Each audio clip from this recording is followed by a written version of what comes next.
Well, let's get this out the way. Malice on the Palace, let's go get this part out the way. A lot's been told about it. Me personally, I'm glad to see you because I've never had a chance to tell you that I'm sorry. No. Just let me finish though, because we all understood what our motivation was for that season. It wasn't for us. It was for you. The whole motivation was for getting things done the right way and getting the championship was for you. So I never got a chance to apologize to you for my actions. Now, with me saying that, I love you even more because you defended me, because you knew that I was just being a loyal teammate. I wasn't, you know what I'm saying, I wasn't out there being a thug or nothing like that. So it meant a lot to me. But we never had a chance to talk about it. During the time has passed, so much time has passed, how have your relationship been with guys that was involved and guys that was on our team? First of all, I got to take a drink because told you I didn't want to go there, man. I'm trying to hold mine in. All right, let me You don't need to say that to me, man. Come on, man. So, you don't need to apologize to me. First of all, you young cats, and when I say young, I mean Jamal, Jermaine, Al, yourself, Ron. Those last few years in Indiana,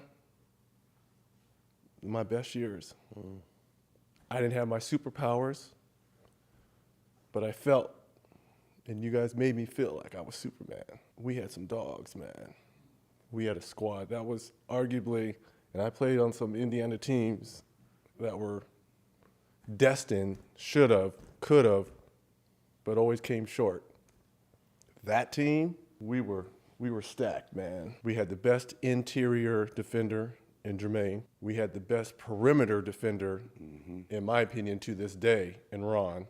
Just acquired a guy, and it's a lot like in 1994 when we traded for Byron Scott. And I know we're going to get into mentors and all that stuff. In 1994, under Larry Brown and all that, we got Byron halfway through the season, and he taught us what winning was all about, coming from the Lakers, you know, him being a champion. You coming, having been a champion with these young guys. We had just lost to Detroit the year before without you, and we smacked them there, but you don't need to apologize because that's basketball, that's life. You know, shit's gonna happen. And even though we were shorthanded, I mean, you were 15 games or 30 games? 15. 15 games. Started off at 30 though, right? No, mine got 30 game suspension. Yeah, you're right, it was 30. Okay. Those last 4 to 5 months when we were shorthanded, Band of Brothers, like when people talk about Band of Brothers, I mean, people forget we had to play the next night with like 5 or 6 guys because everyone was suspended. Still made the playoffs. And still made the playoffs. That was the best, man. You young cats. You know what, Reggie, so it bothered me because after, you know, some time passed, I had a conversation with Rick, and he told me that they actually came to you before they signed me because they knew you were on your way out, and you actually vouched for me without even knowing me. I knew your body of work, and that's all that mattered to me. Well, when a guy like you, Hall of Famer, one of the best to ever do it, vouches for you, somebody. I'm even going to take it a step further.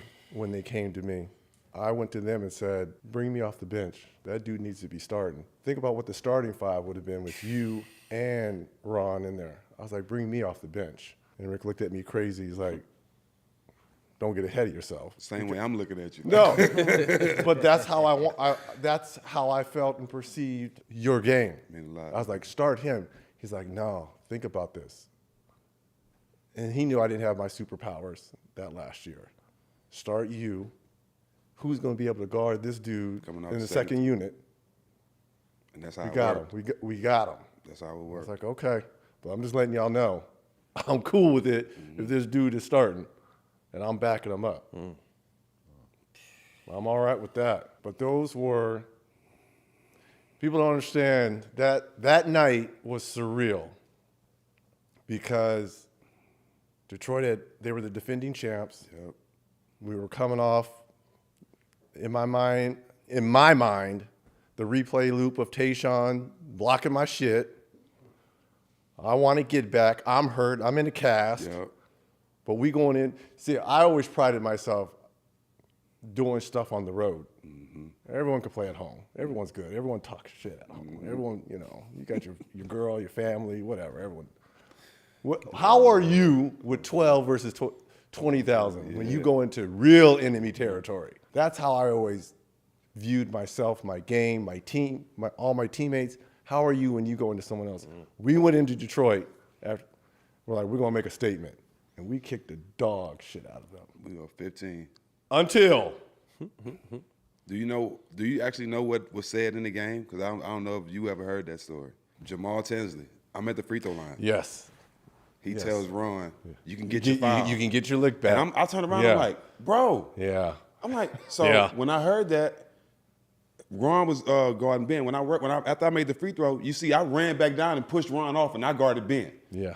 And when they threw the ball to Ben, I just let it. It's a total time running out, so I just let him score. And that's when Ron got the foul anyway. Wasn't even guard. But what was the lick back? What had happened? What had led to that? It was something from the previous, in the finals. Okay. In the East Conference Finals. The year before. The rivalry was built there. I wasn't there, so I didn't know. But I'm loyal. Yeah. And that's how it started. Which, to a point, they didn't like us. We didn't like them. Okay. All right. That's what it is. All right. I get it. But then once, and people, again, go back to the tape. And by the way, you and J.O. did a great job of putting this all in words and in film on the Netflix, Malice at the Palace. Yeah, shout out J.O. I'm over there with Ron, just stroking him while he's laying on the scores table, thinking everything is diffused. Everyone's talking. I mean, that's how, those scrums go. Mm-hmm. Everyone puffs out their chest, and everyone breaks it up. And tech here, double tech, let's shoot some free throws. Let's get on out of here. That's what we thought because Ron didn't even see the cup coming. I did. in slow 3D motion. Flying down. Bam. And then I said to myself, oh shit. And he was gone. Bam, he turned into the Hulk. He turned green. And that's bad. And I tried to grab him, but he was gone. And I said to myself, it's ride or die. I mean, I didn't care about myself. I had to get him back into safety somewhere on the floor. Yeah. And I didn't care about suspensions at that point. I don't even know when you jumped in. Did you go when he went? As soon as I saw him go, I hopped over. I'm gone. So I went right after him. And it was, people think it lasted 20 minutes, 15 minutes. It was like a minute and a half, 2 minutes. It was quick. Yeah, it was quick. But there was a lot of damage done in that minute and a half. I don't know how. I think Chuck Person, somehow we got Ron back on the floor. Yeah. And it was even crazier on the floor with they was trying to mace you. The police tried to come up, has his mace out, and getting ready to spray Ron and I. I'm like, what is your problem? And he's like, we got to calm this situation down. I'm like, yes, you do. You see all those people that are coming down on the court? Yeah, go get them. Yeah. We got this. We're at center court. It was crazy. It was. Then trying to get into the tunnel and the beer and the popcorn and the spit. Man, it was bananas. And it's funny, when it went down, the fans are deplorable. This is unacceptable. How can this happen? Immediately. Mm-hmm. That's when we were in the locker room. It's all about the fans. By the time we landed in Indiana, I felt we were all headed to Rikers Island. Yeah. But they flipped the whole narrative. Huh? Everybody getting arrested. We getting arrested. Stern called someone. Like, nah. It was us. We were the villains. And you started by saying calling yourself or someone called you a thug. I don't like that word. Mm-hmm. I don't like that word because they tried to put us under certain stereotypes, African American, black, however you want to call us. And it painted they painted a picture of us that was not accurate. Something we're not, yeah. Something none of us were. All of us weren't. And it hurt some of us. Nothing's guaranteed. Championships aren't guaranteed. You know, you got a chip, Max got a chip. I came close. I could never get over the mountaintops. It's not guaranteed we would have won that year. But damn it, I would have loved to have seen us at full strength against whomever. Whomever.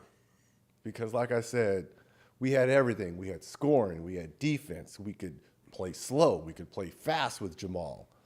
We could play big, we could play small. Was Jonathan Bender there at the time? Yes. We had youth. Yep. I was the old head. We had everything.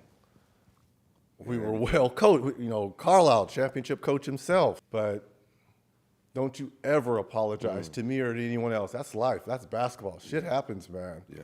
I was honored to be on that team.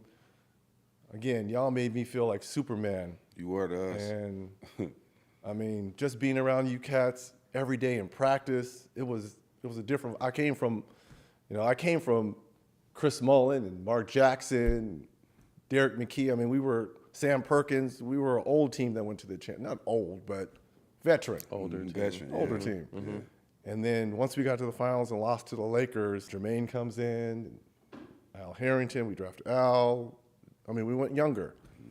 Larry's gone, Larry Bird is gone, Isaiah's in, so it was a different vibe, and that's just how it was. And I said to myself, how can I get Jermaine and Al Harrington, Baby Al, Jonathan, how can I get these young guys thinking like veterans and turn the switch as quickly as possible?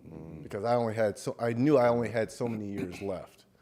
And that's, you know, I wrote them hard. I talked shit to them a lot because I wanted to see the name of this show, All the Smoke. I wanted to see if they can handle it. Because if they can't handle it from me in practice, how in the hell are they going to handle going into the Garden, going into Philly with AI, playing Detroit, the new bad. I mean, how y'all going to handle that if y'all can't handle me riding you every single day in practice? That's my job, is to ride y'all, get you to a place where nothing phases you. And they did.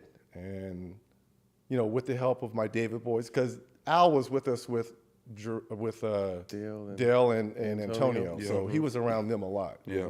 Same with Crow and Jeff Foster, Feisty. So they were around. They understood, you know, when we walk with our chest out. We talk shit. We don't ever take a step back, man. Don't take a step back. If anything, take 2 steps forward. That's why when me going in the stands, you go in the stands, we're taking step forwards, man. I ain't taking a step back. At all. Okay, you can fine me, you can suspend me, you can talk shit about me all you want, but I'm going to do what's right. Yep. That's my teammate that's going out there who just got assaulted with a cup full of beer. You don't know what was in that. And he's going to go handle his business. I have to go. I have to go. Because if you don't go, later on in the locker room, and you know how locker rooms are. You don't want to be called out. Man, you can be called out. Man, you know. Damn, Reg. Come on, man. And then here's what's going to happen. Footage going to come out. Film session. We're going to be like this. Coaches, y'all go. Y'all can go. We're good.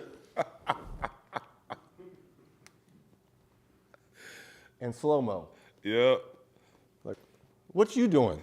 Where are you? Hold on a second. Where are you? That's how we Hold do on, it. I'll rewind it. So what did you say? You said you were where? Yep. Holding each other accountable. That's why I wanted to get the young guys. We had to hold each other accountable, and it started with the young guys.